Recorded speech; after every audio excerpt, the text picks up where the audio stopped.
Welcome back to my channel study with Nisha Gyan Ganga में। आज मैं काफ़ी समय के अंतराल में वीडियो लेकर आ रही हूँ। कुछ निजी कारणवश मैं वीडियो नहीं बना पाई थी। तो जैसा कि मैंने कहा था कि मैं आगे वाक्य संरचना के में वाक्य के भेद के बारे में बताऊंगी, क्योंकि एक साथ समझाना कि वाक्य क्या होता है, शब्द क्या होता है, पद क्या होता है और समझाना और बच्चों को समझना समझाना तो आसान होता है, समझना बहुत मुश्किल काम हो जाता है। तो इस वजह से मैं थोड़ा सा गैपिंग देकर छोटे छोटे वीडियो बना रही ताकि बच्चों को अच्छी तरीके से समझ में। आज हमारा विषय क्या है? वाक्य के भेद। जैसे कि मैंने बोला था कि मैं वाक्य के भेद के बारे में बताऊंगी कि वाक्य के कितने भेद होते हैं। वाक्य के भेद हमारा, जैसे कि वाक्य को मैंने पिछले वीडियो में बताया था कि वाक्य को दो भागों में बांटा गया है, रचना के आधार पर और अर्थ के आधार पर। रचना के आधार पर सरल वाक्य, सरल वाक्य का अब मैं आपको जैसे बता रही हूँ। सरल वाक्य वो वाक्य होते हैं जिसमें सिर्फ एक उद्देश्य और एक विधेय। उद्देश्य और विधेय के बारे में मैंने वाक्य संरचना में बताया था कि वाक्य क्या होता है। उद्देश्य मीन्स सब्जेक्ट और विधेय मीन्स प्रेडिकेट, यानी एक उद्देश्य और एक विधेय होता है। जबकि दूसरा नंबर पे हमारा रचना के आधार पे आता है संयुक्त वाक्य। संयुक्त वाक्य में क्या होता है कि हमारे दो वाक्य अलग अलग वाक्य होते हैं, अगर उनका अलग प्रयोग किया जाए तो अलग हो जाएंगे और उसको हम फिर जोड़ देते हैं संयोजक के द्वारा, और परंतु लेकिन इस तरह से लगाकर, तो ये हमारा संयुक्त वाक्य हो जाता है। तीसरा हमारा होता है वाक्य मिश्रित वाक्य। मिश्रित वाक्य में क्या होती है? एक मुख्य क्रिया होती है, दूसरी उस पर एक वाक्य मुख्य होता है और दूसरा उस पर आधारित होता है, यानी वह तब तक पूरा नहीं होता है जब एक आधारित रहता है, मतलब वो पहला मुख्य वाक्य उस समय तक नहीं होता है पूरा या कंप्लीट नहीं हो पाता जब तक उस दूसरे वाक्य को किसी के द्वारा जोड़ा ना जाए। इसके लिए हम लोग कॉमा भी लगा देते हैं, इसलिए भी लगा देते हैं मिश्रित वाक्य के लिए। इसकी यही पहचान होती है, कॉमा लगा के। मैं रुक गया, बारिश हो रही थी, कॉमा लगा दिए, और इस तरह से भी मैं रुक गया क्योंकि बारिश हो रही थी। इस तरह से मतलब दो अलग अलग वाक्यों को एक संयोजक के द्वारा भी जोड़ सकते हैं और यानी आधारित रहता। पिताजी आज ऑफिस देर से आए, अधूरा लग रहा है क्योंकि उनके ऑफिस में मीटिंग थी। तो ये हमारा जब पूरा सेंटेंस हो जा रहा है, और इस तरह से पिताजी ऑफिस से देर से आए, तो ये भी एक है लेकिन पूरा इनकम्प्लीट उसका अर्थ लग रहा है। तो ये हमारा मिश्रित वाक्य होता है। अब हमारा आप लोगों को समझ में आ गया कि रचना के आधार पर तीन होते हैं, सरल वाक्य, संयुक्त वाक्य और मिश्रित वाक्य। अब हम आते हैं दूसरे अर्थ के आधार पर। जैसे कि अर्थ के द्वारा ही पता चलता है विधानवाचक की सिंपल सेंटेंस, जिसमें एक ही क्रिया होती है, एक ही कर्ता होता है। और जैसे कि राम बाजार जाता है, वह पतंग उड़ाता है। दूसरा होता है निषेधात्मक, जिसको कि हम लोग निगेटिव सेंटेंस भी बोल सकते हैं, वह बाजार नहीं गया। इस तरह से हमारा निषेध मीन्स मना हो जाना किसी चीज के लिए।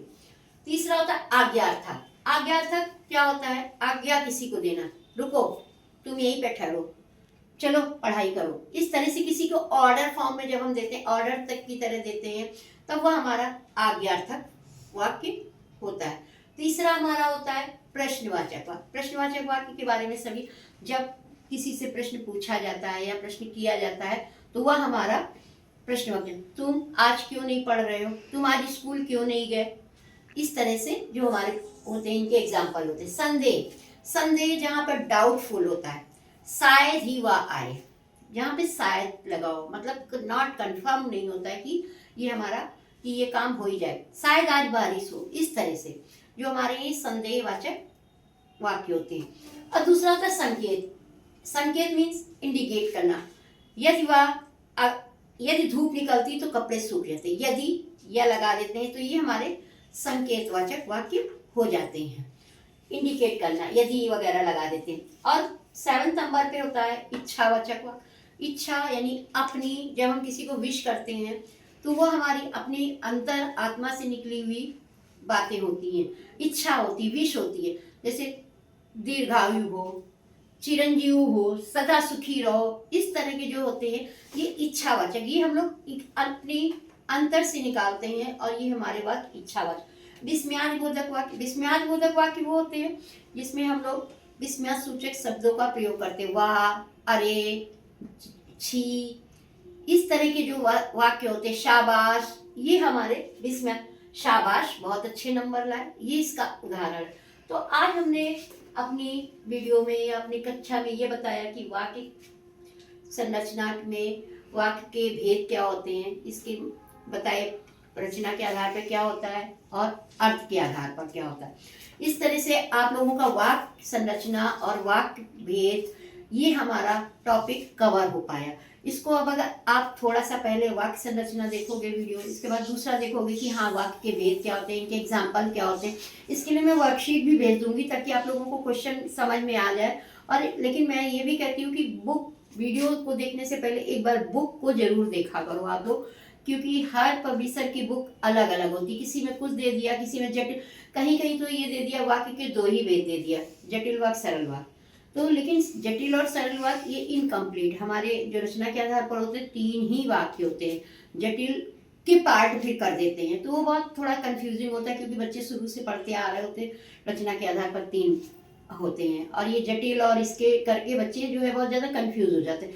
इसलिए बुक के अकॉर्डिंग आप लोग देख लीजिएगा, इसके बाद वीडियो देखकर एक बार ना समझ में आए दोबारा देखिए, उसके बाद समझिए कि हाँ मैम ने क्या समझाया था, मैम ने उसका एग्जाम्पल क्या दिया था, तो आप लोगों को सारी चीज़ें समझ जाती है। आज हमारी जो वीडियो बहुत ही बड़ा नहीं है, शॉर्ट ही वीडियो में बनाती हूँ ताकि आप लोग इंटरेस्ट से देख सको और उसको पढ़ो और समझो। अब मैं नेक्स्ट वीडियो पे व्याकरण का दूसरा कुछ विषय लेकर आऊँगी, क्या टॉपिक लेकर आती हूँ मैं, इसके लिए आप लोगों का जो चल रहा है एग्ज़ाम वगैरह, एनुअल एग्ज़ाम भी होने सारे स्कूल में, लगभग एनुअल एग्ज़ाम फरवरी से मार्च के बीच में हो जाएंगे, तो उस सबको ध्यान में रखते हुए मैं नेक्स्ट वीडियो बनाऊंगी। और मैं व्याकरण मैं संस्कृत के वीडियो के लिए भी प्रयासरत हूँ, लेकिन क्या होता है कि बहुत ज़्यादा जल्दी वीडियो डालूंगी तो भी आप लोग देखने में थोड़ा सा ये लगेगा कि मैम का तो रोज ही वीडियो आ रहा है, क्या देखें, फिर इंटरेस्ट से नहीं देखोगे आप लोग, देखोगे मतलब उसको स्क्रॉल कर दोगे कि चलो वीडियो देख लिया हो गया, लेकिन इसको जैसे है तो आप लोग समझोगे कि एक बार पलट के देखें इस पर क्या समझाया गया। तो आज का हमारा वीडियो जो है, हमारी कक्षा यहीं पे समाप्त होती है और अब मैं भी अपनी वाणी को यहीं पे विराम देती हूँ। अब अगले वीडियो के साथ हम मिलेंगे और मैं एक बार यही आप लोगों से करूँगी कि आप लोगों का सहयोग मुझे चाहिए, तभी मैं आगे अपने काम को बढ़ा पाऊँगी कि हाँ देखो बच्चे मुझे लाइक कर रहे हैं, मुझे मेरे वीडियो को उनको अच्छा लग रहा है, पढ़ने में इंटरेस्टिंग लग रहा है, तो मैं अच्छे से अच्छे वीडियो बनाने का प्रयास करूँ। इसी के साथ धन्यवाद।